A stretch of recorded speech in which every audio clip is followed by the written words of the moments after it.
Welcome, everyone, to the second in our Field Marketing Diaries series. I'm calling this one Productions on Goldcast.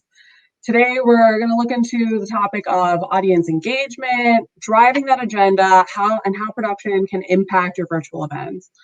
Before I introduce our speakers, I want to give you all the chance to interact with each other in the chat on the side. Feel free to react with emojis.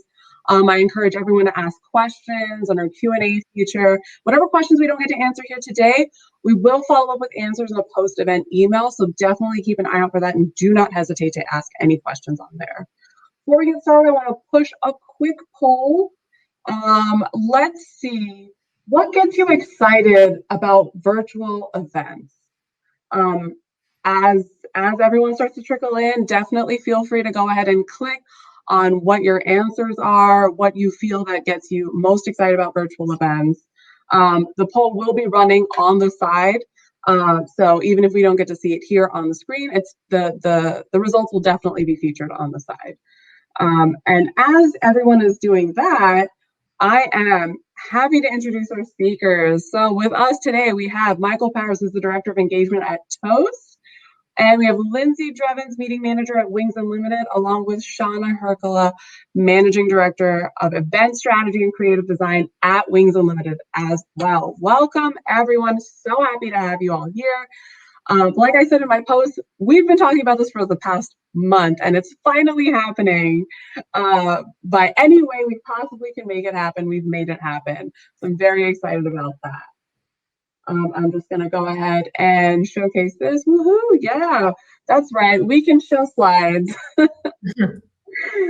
we're gonna go through some of these topics today. Goal setting, like I said, driving your agenda, up-leveling production, and audience engagement, user experience. So we're gonna turn it to Michael first. Michael, welcome. So you had an event with Toast. And you're all about audience engagement. I did want to take a chance to, as you introduce yourself, I was going to share a little video running in the background. So go ahead and introduce yourself, and then feel free to dive right into how your event went and how you were able to set your goals and manage that. Awesome. Yeah. Hi, everyone. My name is Michael Powers. I'm the Director of Employee Experience at Toast. I come from a lot of years of experience in the field marketing and event marketing space, and then took that passion and drive for building amazing experiences and turned it internally for our overall employee programs, and just understanding more around how we can drive engagement across our amazing group of what we call Toasters. So super excited to be here talking with you all today. And I think the topic here is super important, especially as we all continue to transition into needing to host virtual events this year, and honestly being amazed at the ability to be able to engage for us, our audience, our employees, and our group of Toasters in a really amazing way. So I think the big question here was like thinking around how do we set goals and how do we understand this? I think for a lot of us, we're transitioning from live in-person events, in some ways, these giant conferences, to now hosting these online and hoping to get similar things out of them. But when you think about the goals that you're trying to set and understanding what you're going to accomplish from the event, you really need to start thinking about it. And I remember these conversations with Shauna and Lindsey earlier this year, is thinking about it in a different way, allowing yourself to step back and understand that you're not necessarily going to be able to do the same thing, but you can have the same impact with your audience. So how do you really understand what your goals are and making sure that those are super, super clear for your event? For us, it was our internal kickoff event. So we really wanted to make sure that leaving the program, our team knew exactly what we were planning to do for the year. We wanted to get everyone excited and going around what it means to be part of this amazing company and a part of our awesome culture, and really get people excited and woken up to it as we go into 2021. We serve an amazing industry of restaurant workers, and really being able to make sure that that culture and that passion is driving forward. We needed to deliver that from this event. And to that point, we wanted to celebrate our customers. We wanted to make sure that that was woven into everything that we were doing, and showcase everything that was happening in the restaurant industry to our internal group of Toasters, so that we could see the impact that we were making. Then the last piece was all around career development, and making sure that our audience felt like they were leaving the program knowing that they had not only done some development in that week, but had a clear path forward, and really could understand what does that look like from an experience standpoint for them, and how they wanted to showcase their development and their own path for 2021 and beyond. So really making sure that we were sturdy in that, and like that's where we were grounded. Yeah, I love that. What are some elements you were looking for when you were shopping around for like a virtual platform, saying like, hey, we've got these goals, these are things we want to accomplish. Okay, you know, what do you look into saying that like this is what we need to do, this is what we need from, so therefore this is what we need from a virtual platform? Yeah, to be honest, and Lindsey will laugh at this, when we started this all out, like I wanted that conference environment. I wanted to feel like we were walking into Moscone West, or we were walking into the Heinz Convention Center, or the Boston Convention Center, whichever it may be, and have that same excitement in that way. And I quickly moved away from that, and the focus really transitioned more so from the visual in that regard to more of the user experience, and making sure that any attendee that's coming into this, because this isn't just new for all of us as event planners, this is new for the attendees as well. And we need to make sure that that user experience is as clean and simple as possible. So a clean UI, making sure that the team was going to be able to get in there, know exactly what to do. One really cool element of Goldcast that definitely pushed us over the edge was the fact that it drives you to where you're supposed to go. So if the team ended up getting sidetracked or whatever it may be, the next time they went into the platform, they were placed exactly where we wanted them to be as part of their overall journey of the program. So I thought like usability, super important, look and feel, making sure that our brand can come to life in everything that we were doing. And then of course, really thinking about that, that experience and the ease of use for our attendees. Yeah, absolutely. Well, just what is something that like, what are some ways you figured out like how to keep people engaged? Like, I know at some point we talked about like, Wings Unlimited told us like, oh, you know, we want to be able to add music for the Toast event. We talked about that soundtrack really quickly before we jumped on stage. We talked about this before, saying that like, oh, you just wanted to play like a soundtrack, and now Goldcast has the ability to put on like that buffer video. So when you enter the virtual event, you know, you get a little bit of music, you get a little something to kind of like hype you up and catch your attention. What's another suggestion that you have of some ways to like just keep people engaged and make people feel that even though they're coming onto a virtual event, it still has the like feel and vibe of something of an in-person event? Totally. And I think that that's so important, because when you think about walking into that main convention center and that auditorium, for us at least at the Heinz Convention Center, you have the music going, you have a video going, you have the voice of God saying, "Toasters, let's get ready to rock." And you're able to really dive on in there. And how do you create that similar mentality in this environment? And that definitely came to life for us, and being able to bring that in. And we had people requesting the playlists like within seconds, and it was super simple.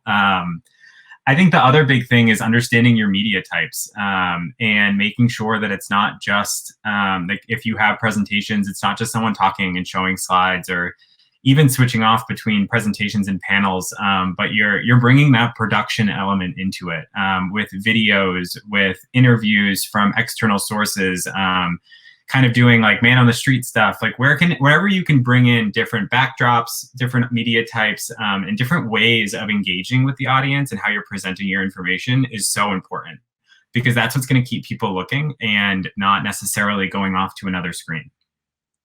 Yeah. Do you have a method behind like where you figure out you might lose the audience? Like, you know, in terms of like, okay, well, we have too much of this going on. Let's how do you figure out how to like break up kind of things and keep people engaged or wanting to come back, honestly?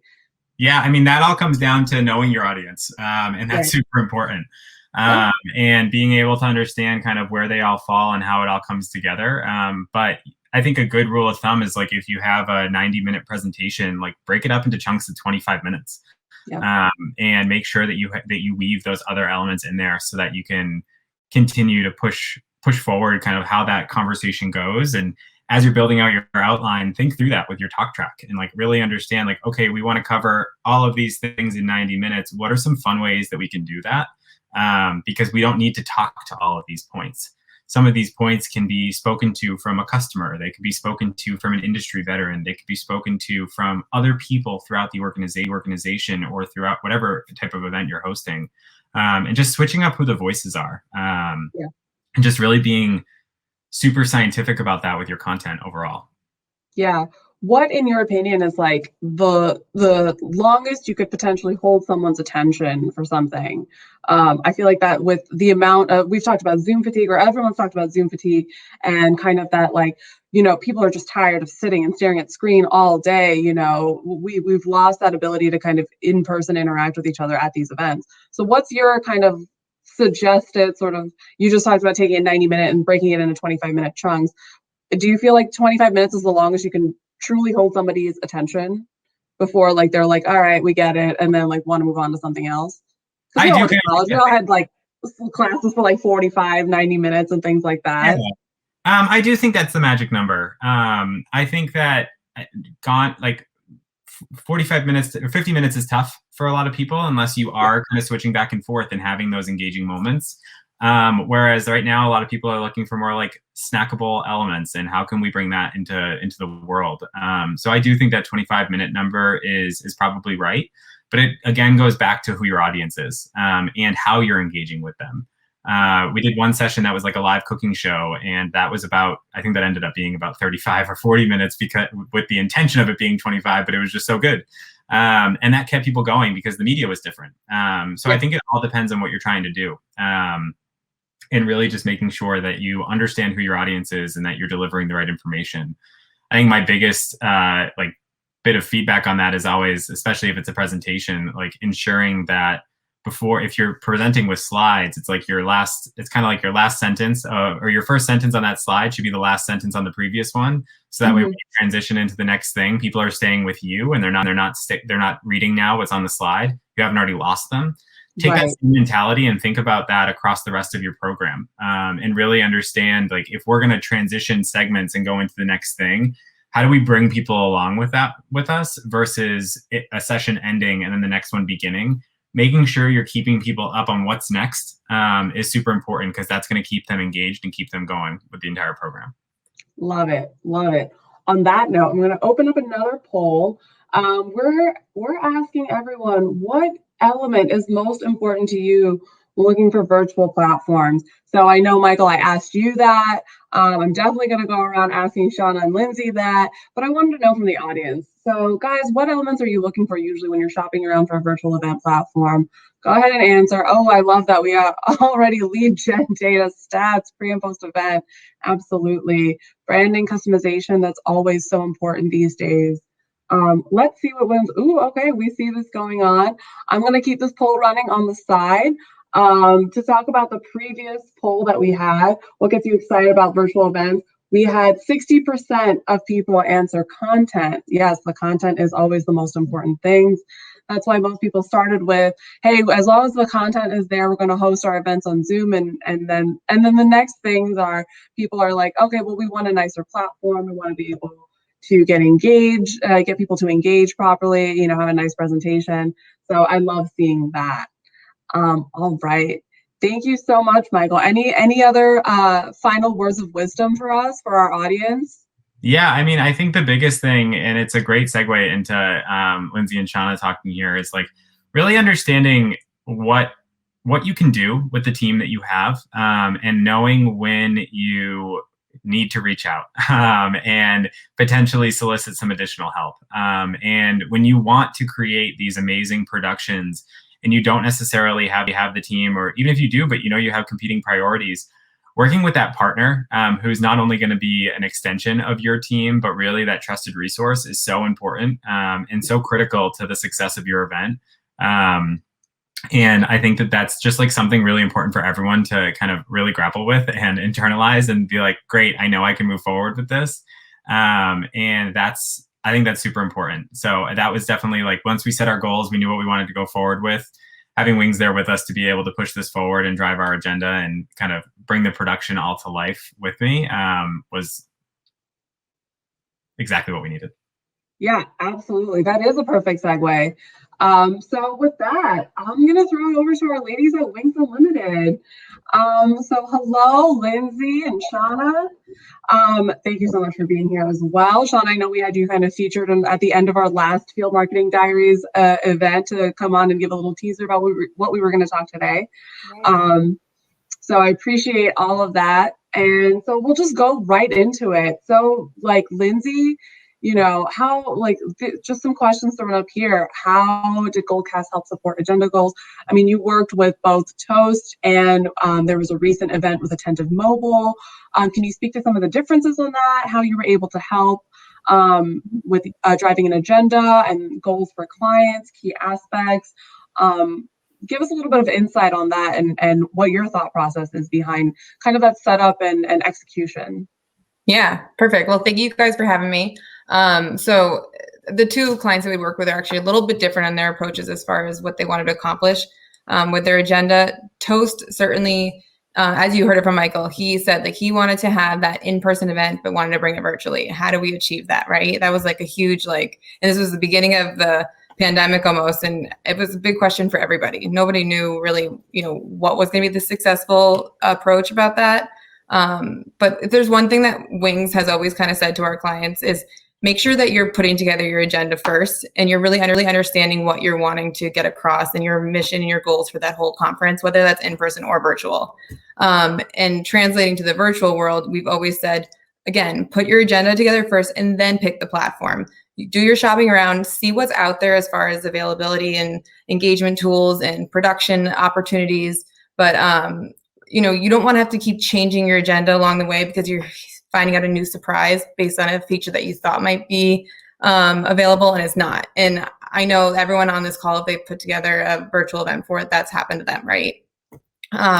So we really looked at what we wanted to do, and what Michael was trying to achieve is he wanted to have a couple different levels of production, and he wanted to have some on-demand sessions. He wanted to have some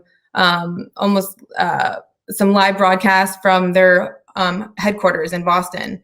They wanted to do some pre-recorded content that we could really step up and bump up the level of production that we put into those recordings. And then just very easy, breakout sessions where we have some of the Toast employees jump on and go through some of their track sessions. So we kind of were bouncing all over the board, and there's that careful balance of how do you not overwhelm your audience and really thinking about the user experience there. And so by reimagining what the Goldcast platform can do and really taking advantage of the fact that Goldcast is new and they've got incredible customer service and building the platform along with them, it almost kind of felt like we had like a custom platform by the end of it, because some of the features that we needed, we talked through some solutions, and Goldcast was be like, give me 5 days, I'll get that on there. And I've never had that before, so it was kind of cool to be part of that. But like I said before, what we really did is we tried to reimagine what this platform could look like. And, you've got the booths that are available to people. Most people hear the word booth and they think sponsors. Well, what we actually did is we took the booths and we made them our on-demand sessions. So, and I think we're going to show a screen share of that, or just an example of that later on. But basically, we had our pre-recorded content on there, and you have basically a bunch of opportunities to put some library of resources in there as well, or you can have some breakout chats going on after any of the on-demand sessions or during, while they're there. But it was a way for people to just go and watch these sessions at leisure and not have to stick to a specific time. And that way, the sessions that were live were the ones that were really mattered, right? So that's like your general session stage. And what we did, I think, was a nice balance of keeping the session short, just like Michael said. You don't want to go super long. The only time we really went long was when we brought those big name speakers on. Of course, that's going to be your CEO giving the update on the company. But we also had some great keynotes as well, which I think we saw in the opening video, Dan Levy being one of them. I mean, who would not want to jump on and see that? And I was like, I was in that and I was like, this is cool. Goldcast is probably going to cringe by me saying this, but we almost broke their chat because the level of excitement that was coming from all of the toasters for that one speaker. I mean, that's how you keep people engaged, like that element of surprise. People had no idea who was coming on. We did drop like subtle hints in, the chat messages, but people didn't know. So doing that throughout the week, the 3 days that we had, I think was a great way of keeping the engagement on the platform. And we left that big one for the last day anyways. And so people are always like, you want to find out what's next. So I think, like Michael's saying, you want to figure out where you want to put your time into, but also you want to make sure you ask for help. And certainly that's where Wings can definitely, and I mean, any event planner can help, really help you drive your agenda. So that way you're utilizing all opportunities on the platform. Right, absolutely. So I'm also going to take a moment to just showcase sort of, because I was going to ask you this question next, but what the elements people were most looking for in event into virtual platforms. And so we did have a very, we have an even split between lead gen data, stats, pre and post event, and then presentation options. Just like you talked about, Michael wanted a couple of different ways to be able to showcase on the Toast event, do a live stream, kind of keep it basic, kind of, all that. So I really love that this is, there's a tie on those two things, because yes, Goldcast is able to provide that data pre, post event. But then yes, one of the great things that we have is the presentation options of being able to say, this is a kind of a self-serve way to be able to do it. You don't have to go a whole roundabout way like some other platforms to be able to switch between presentation variations. Right. And so I think that's one of the really great things that we have. So I know you mentioned that one of the main things is that you say okay, figure out what your agenda is and then figure out what platform kind of fits that. What are some of the things that you tend to suggest to clients, saying that okay, if you're looking to accomplish X, this is what you want to look for in a virtual event? What's kind of your direction to help clients out with that? Yeah. So what I always like to look at is the production level first. And I know Sean is, like I said, going to get into this a little bit more, but who are your speakers? You want to, what kind of production level are you wanting to put on? Are you wanting to keep it all contained within a platform? Are you wanting to have some sort of RTMP stream going on from a remote location? Looking at what you're trying to accomplish there, and then also engagement tools. So people, I think it's becoming like the new buzzword now. How can we keep people engaged? And what engagement tools do you have, and what networking tools do you have? And I feel like it's a question that always gets asked when looking for the platform, but then when it actually comes time to put on the show, not all those features are being used always, because it's always like a afterthought, and you're like, oh, that would have been nice, but we just didn't have time. We were so focused on other things. But utilizing those networking tools are huge, because there's a lot of metrics that you can pull from those after the fact. So putting together polls, putting together, Q&A. One thing that I know that actually popped up for Toast when we were looking at platforms is we wanted to be able to have Q&A in our breakouts, but not just text Q&A, we wanted video Q&A. So there's very limited platforms that allow that and make it effortless for the user as well as the speaker.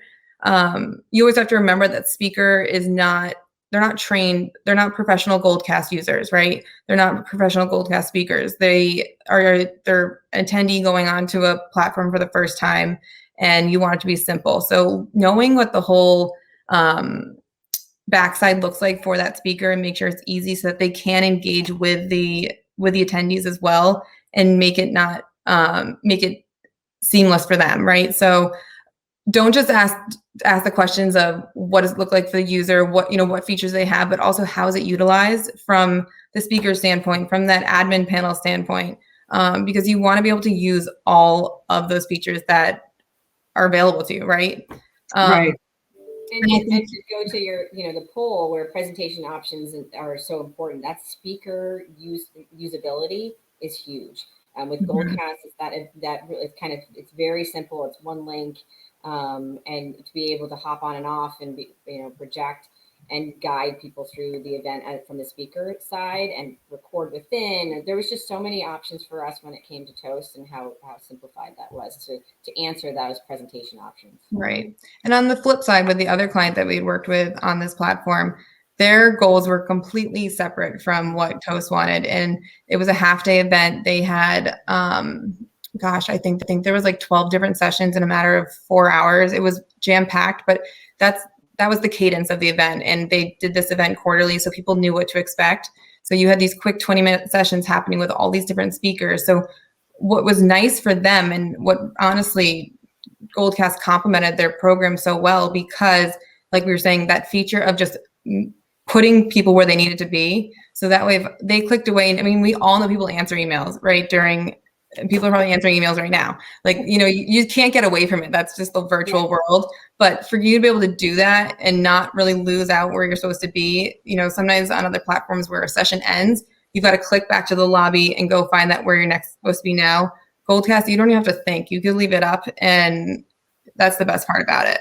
And the data analytics, and you spoke about this, Emery, the last call that you had, is amazing, right? To be able to follow lead gen and understand where people are and what they're focusing on. That's just such a nice part. And in that program that Lindsey's talking about, that was very critical. The Toast program, the attendees were, knowing who they were very engaged, leaned in, and we didn't have any concerns of them leaving.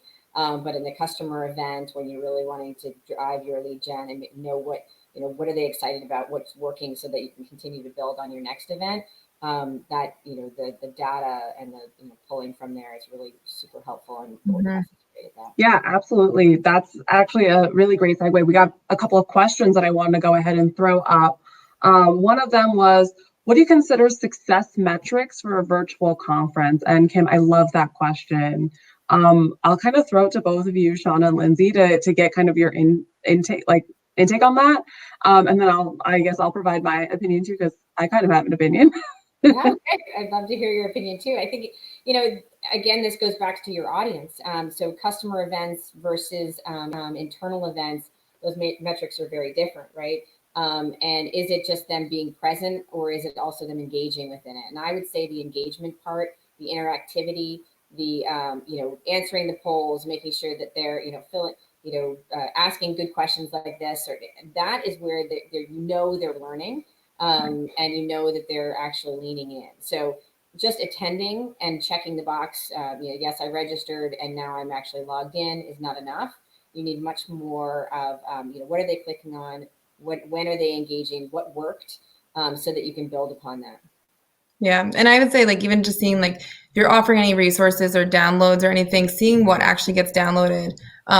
Oftentimes we put together navigation guides, and you wonder, okay, is this really going to even get used? Well, you see it get downloaded 600 times and you're like, well, you know what? I'm happy we did that. That's something that my attendees needed. But like Sean is saying, you'll see your metrics of how long people stayed on the platform, how long people attended this session. Those are great. But as we know, people are doing other things. You don't know when people are fully engaged or not. So the metrics you grab from engagement tools, such as polls, such as Q&A and the chat, even, those are all, those are what you want to grab. Those are the good data points that you're going to get for a post program that you can really use.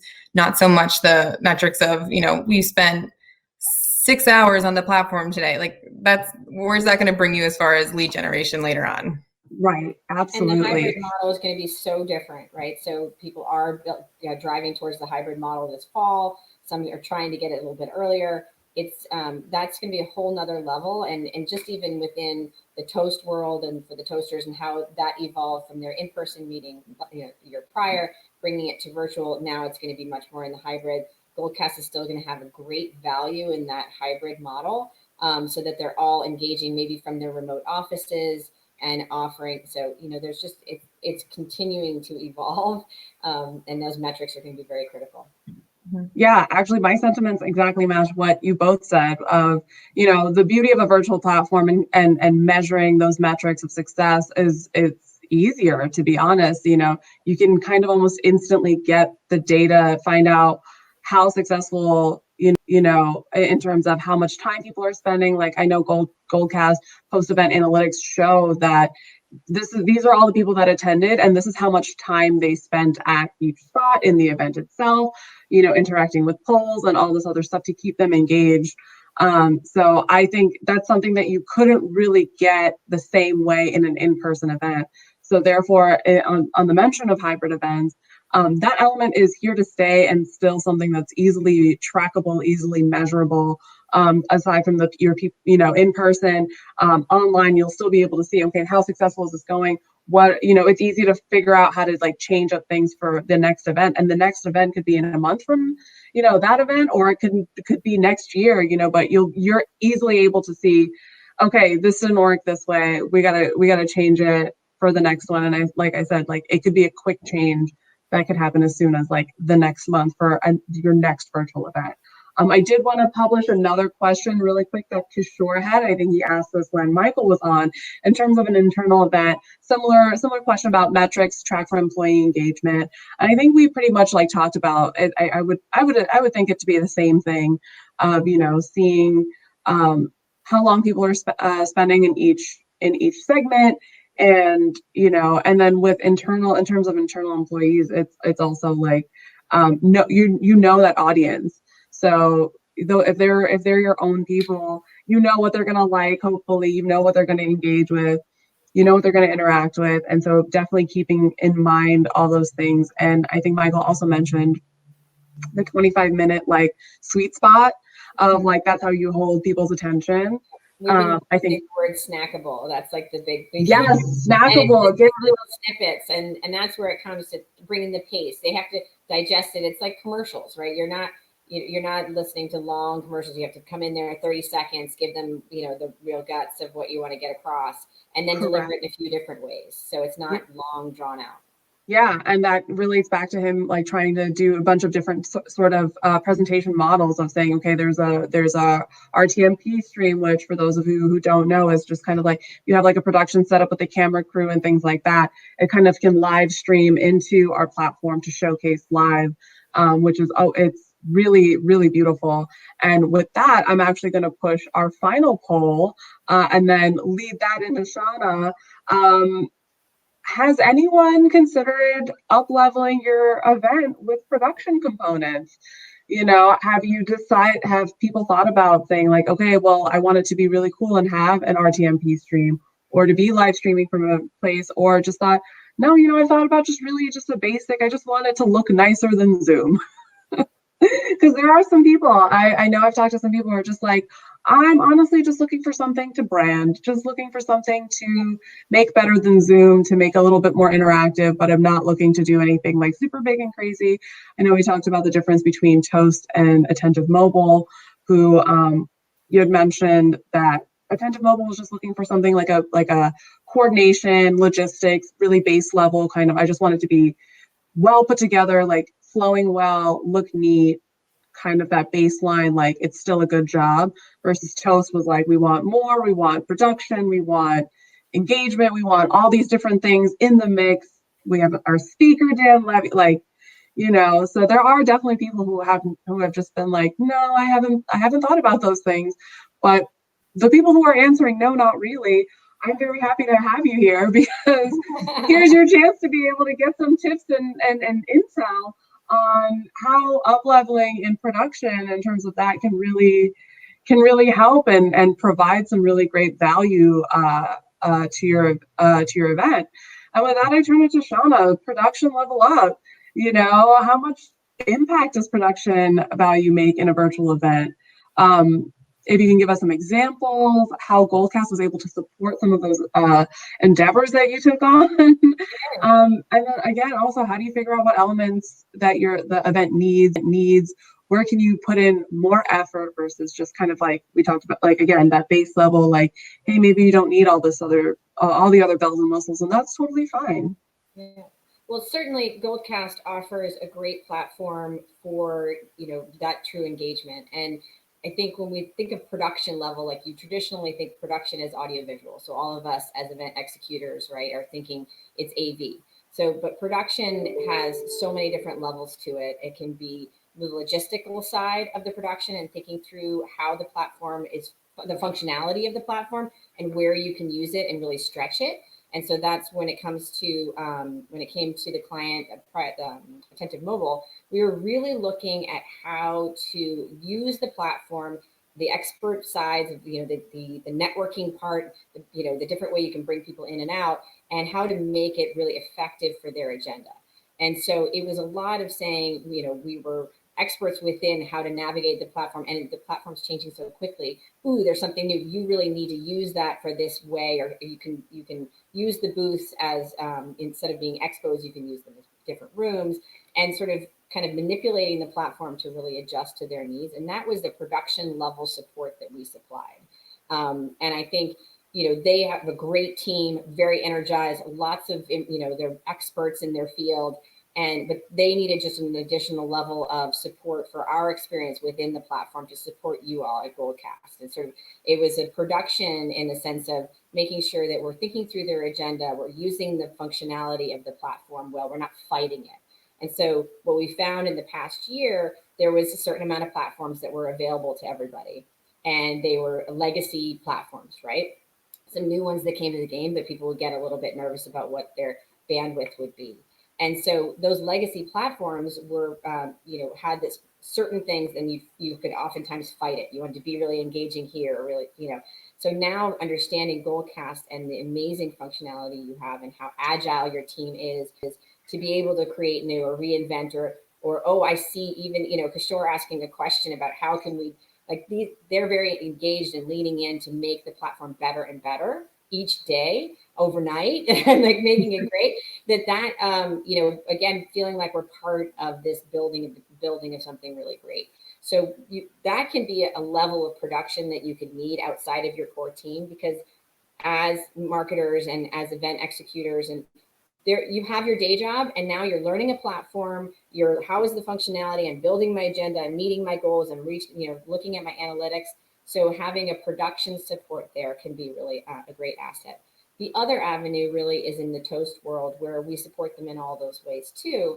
But they wanted they are used to having a general session with their 3,000 employees, giving them a whole lot of love and energy and excitement to leave their event.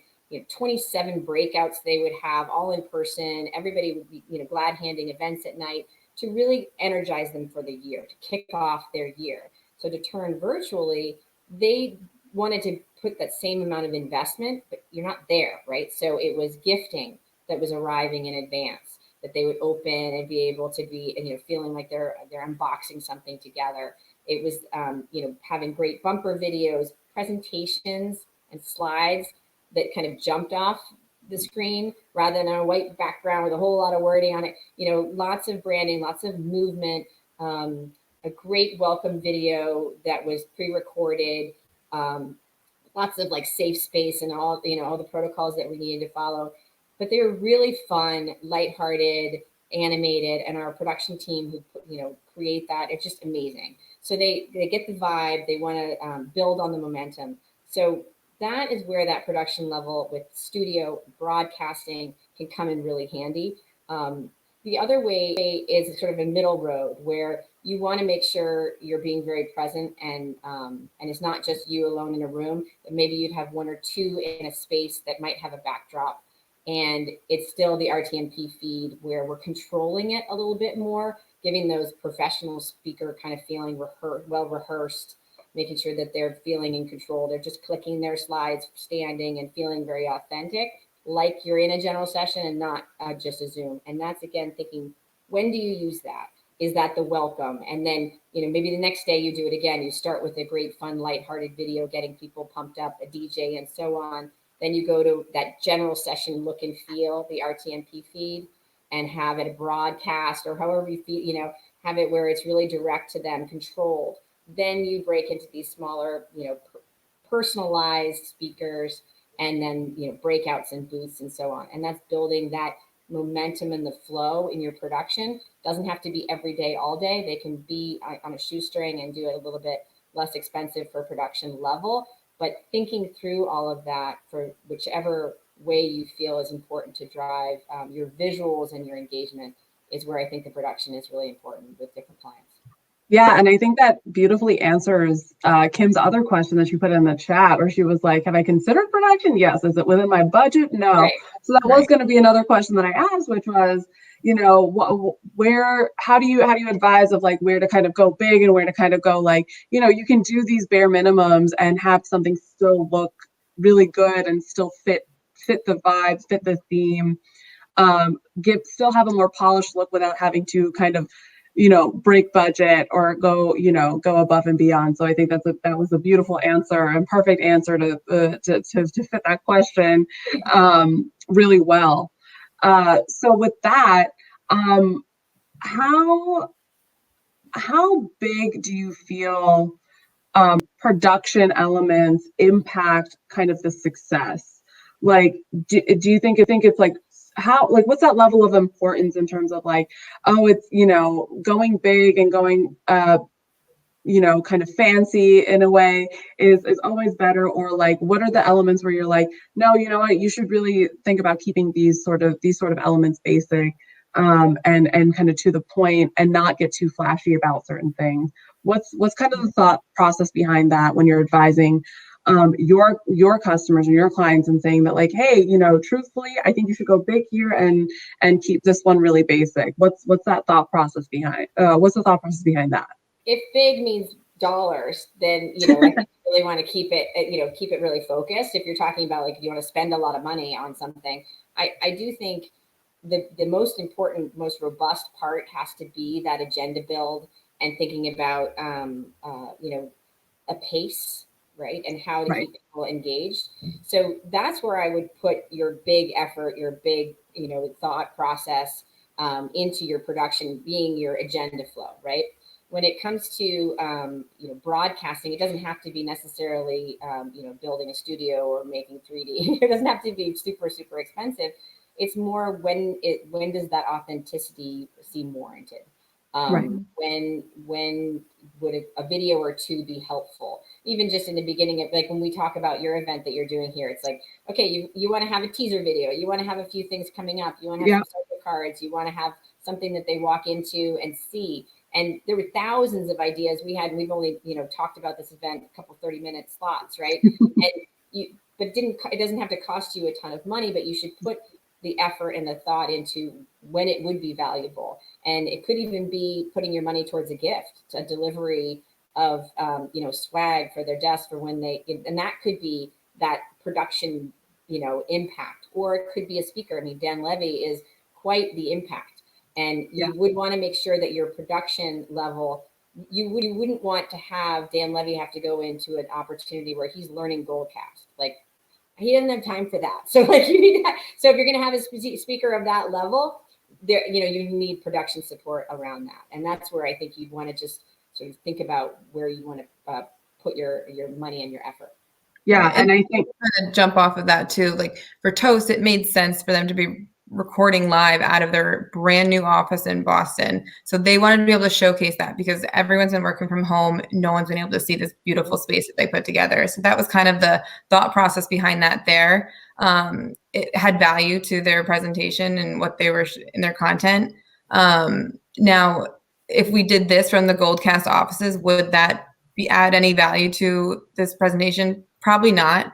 So, you know, you want to try to weigh those different options there, but also, you know, you don't have to spend a ton of money to get a nice production as well. Like, you know, make sure you're training your speakers so that they look like they're professional speakers. And again, like I was saying before, this isn't their first time jumping on Goldcast. So spend time going on and doing a test event with them and making sure they're set up and they've got great lighting and they know how to talk into the camera and they're not putting their notes to the screen over there. And, you know, all that stuff, the consistency is really what's going to help up level your production in the slightest bit, because people notice that, right? And so you don't want people to look distracted as a speaker. You want people to, you know, they want to make sure that they're comfortable with what they're speaking about and they're keeping their audience engaged. Yeah, I'm a little guilty of that myself, putting some of my notes and then I keep like shifting back and forth and I'm like, oh, I don't like it when I catch the side of my own face with the camera. And I think also what you mentioned before, Lindsey, about kind of like figuring out your agenda and then finding a platform that fits your agenda instead of the other way around. because that will definitely help you figure out, okay, what you want to do, and then what you can do, and where to put that effort in. So with that, I wanted to jump into kind of the last portion about the engagement and user experience. And we have a couple of examples to be able to show people in terms of Toast and how they were able to accomplish a couple of things. So I'm just going to take kind of your cues on this. And you tell me when, what you're able to answer in terms of how you figure out engagement, examples, and then how again, Goldcast was kind of able to help drive that engagement. So we talked about the rooms earlier and the ability to take different things and repurpose them, a booth, a room, all of the kind of additional features that Goldcast does provide. You can honestly really manipulate them and use them to your advantage. So can you guys talk about some of the ways that you helped Toast sort of implement these various rooms and booths and things like that? Yeah, so you heard Michael say it before, like what he really wanted was the brand was important to him, right? So he wanted to make sure that he was able to showcase their brand, and that visual element was not lost in the virtual environment. So what we utilize, you can see here, like the colors all mean something here, and it's kind of tough to see, but to a toaster, those resonated with them, what they were looking at. So the rooms here, they're a great opportunity to just get in a small group, kind of a round table type setting. We use them for more of a like casual chat room. So just the opportunity. So like if you're in, at the coffee break during a live event, these are the type of conversations you'd be having within that time. So this is where we used it. And it was actually funny. There were some in here that they were talking about like what happened on The Bachelor the night before. So it's like, you don't have to be so serious about what you're talking about. It could be fun too. And Right. People actually enjoyed it. And you can have the chat going in there as well. But keeping them to be a small group, it's almost like you're jumping on like a FaceTime with all of your friends, right? I think you can see in like in the chat here, you're always going to have that public chat and you're always going to have that room chat or your session chat. So the public chat was an opportunity for us to pin some notifications and just make some kind of that global announcement, kind of like that push notification saying like this is what's happening, or like heavy conversation about The Bachelor last night. If you're really into that, make sure you go to this room, so like it's a great tool to keep people engaged. And then right here, as you can see, these are our electives, which was really the on-demand sessions that we had. So again, all of these colors meant something. They, if you wanted to stick to that leading yourself track, you looked at that color. We were able to filter these booths essentially by their track name, and people were able to go and find exactly what they wanted to watch. And these were like 25-minute, 30-minute on-demand sessions that they could, go on and watch throughout the 3 days.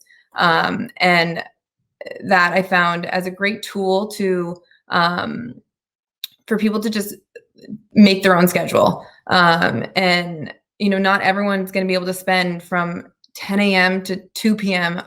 in front of their computer watching a virtual event or staying engaged. So giving them that opportunity to create their own schedule is certainly a nice way to keep to drive engagement throughout the 3 days that we had. Right. Yeah, absolutely. And bringing in lots of different interactivity, whether it's having a photo mosaic, little kind of fun elements. We talked about the DJ or music. We've also graphic recording is always really a kind of a nice way to illustrate your content, so you know what your goal. You have kind of a takeaway. So the active artist is drawing while the speakers are speaking, and you can kind of take away kind of an art form of what the content was. It's just really nice to sort of illustrate that.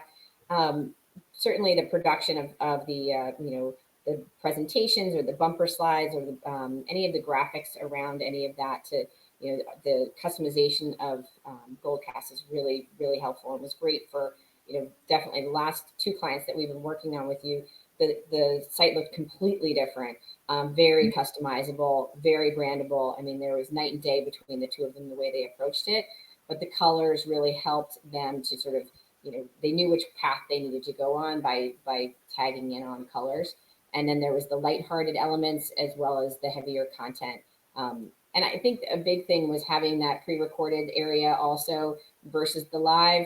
It gives them a little bit of independence in their agenda, so they can do on their own or based on time zones. We have clients who have, events that are global. So you have to really be considering the time zone from them also. Mm-hmm. And if you just go back one, Amrutha, you'll notice that consistently throughout all these screen grabs, you'll see that media player, which is actually what's happening on stage at that point. So I think when I pulled some of these screen grabs, nothing was happening on stage, which is nice to, during that time, have that music playing. I think someone put in the chat, like, without any music, it just kind of feels like dead air. And it's raining. It's weird. Yeah.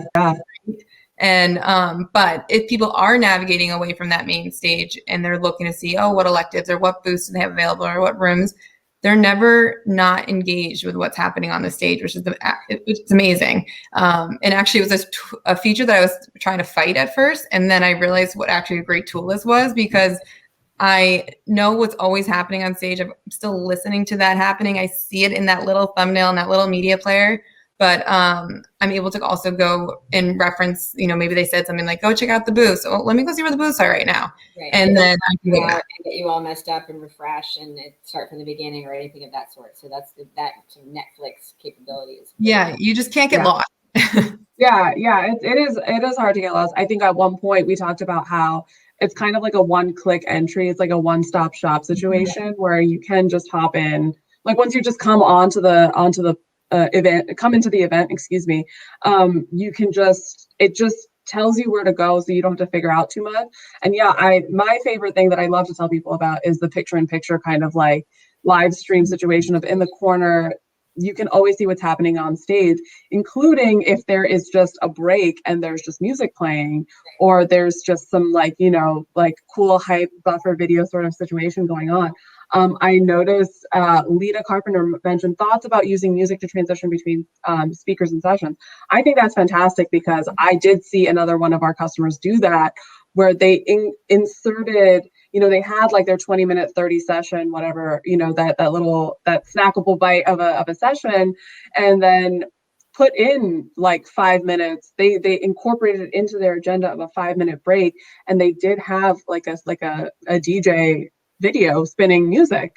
Yeah. And it honestly made me feel, really, I was like, this is really awesome. This is hype. This is rejuvenating me for the next thing. I'm actually willing to stick around and keep this page open to go ahead and see what the next thing is and what it's going to be like. They even had like a doodle artist kind of like doodle and summarize whatever the previous session was. So yeah, I think, Lita, I'm a huge supporter of that. Yeah, absolutely. And like walk-up music, I think, you'll be surprised, even your, relatively new speakers, they do like to think of, if you ask them, what would a walk-up, if you're going to be a relief pitcher, and what's your walk-up song going to be, right? What's going to hype you to be ready to speak? And you can play that as they walk up the same way as they would if they're going on stage in an in-person event. It gets them excited, it gets the attendees excited, and leaving that music on in between presentations, you feel like you're present. You're going back to it as soon as it kicks back in, and you can kind of work on your other things during the break and come back. Yeah, and I also one of the things that Goldcast does have is that the ability to insert breaks in your agenda. Yeah. So it's not just going to be agenda item, and then you have to like figure out how to put in a break in there. You can actually incorporate the break into the agenda and just be like, okay, this is going to be a break, and then you can figure out how you want to turn that break into something. I know some people would just call it like a coffee break, and you know what? That's enough. Maybe it's a bathroom break, because honestly, we could all use that every now and then. Right. And again, like when you're building your agenda, you want to make sure, think about being the user or the attendee yourself. Mm-hmm. You don't want to be sitting in your chair for 6 hours in front of your computer. There's when that Zoom fatigue, really jumps in. So you want to make sure that you're thinking about that and put yourself in the attendee seat, and make sure you're offering enough variety. So that way you're not going to experience that. Yeah.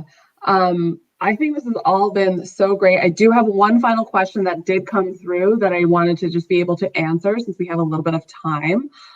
Drew asked if we can integrate with web platforms like Wix. Not Wix specifically, but we do have other ways that we can integrate. So we have Marketo, we have HubSpot. There's different ways to incorporate what is on your website into our system. And I think that's one of the ease that a lot of customers have found, saying that they would like to be able to incorporate it into their HubSpot, their Marketo, however they start to create things and want to be able to just have a seamless transition, including just like incorporating their templates based on their branding and their colors and all that stuff.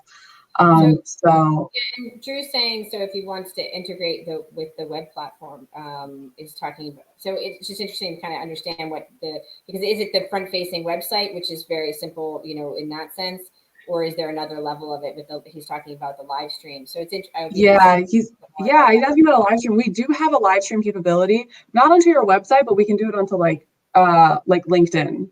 Right. So that is something that we do have as a capability that it can be implemented. And I think that's really cool also in terms of, like, as we talked about before, sort of breaking it up into different sort of varieties of how to stream and how to publish these events and how to have them out there. We do have a lot of those capabilities.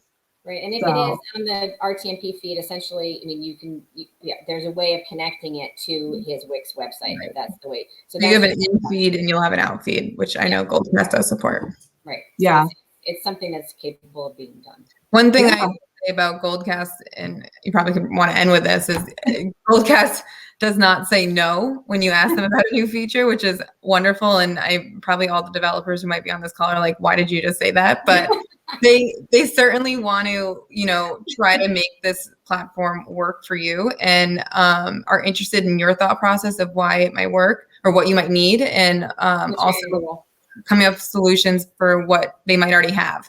So it's always an open conversation, which is we very much are like, tell us what you're looking for and we'll figure out a way to make it happen. And if we can't, we will let you know. We'll give you an alternative option. We'll give you a workaround. Right. But thank you. Yes, thank you so much for saying that. Thank you so much for your support, your positivity. I really appreciate our partnership. You guys are responsible for all the videos and content we've been putting out leading up to this event. Rightfully so. And we are always working with you guys to have the coolest content out there. And so I do encourage everyone else to reach out to Wings Unlimited if you guys are looking for just some options. Even we talked about not breaking the budget and various little things that you can do to kind of just up level your production value for your virtual events. So definitely reach out to them. We see Matt who's already dropped a link over there to get your quote on your next event. Absolutely. Matt has helped us out with a lot of cool things as well. Thank you guys, Lindsey, Shauna, so much for being here. Michael did have to run, which we totally understand. We appreciate him being here as well, and you guys providing your tips, insights, all those secrets, sharing those on how people can up-level their production value on Goldcast, off Goldcast even, hopefully on. And we hope that you guys have a great rest of your day. If anybody has any questions, feel free to email events@goldcast.io. That's events@goldcast.io. Feel free to email me your questions, and everyone is going to be receiving a recording of this. And along with any of the questions that we didn't get to answer, if you send them on over, we'll get them answered and put that in that email as well. Thank you all so much for being a part of this. Have a wonderful day. Thank you.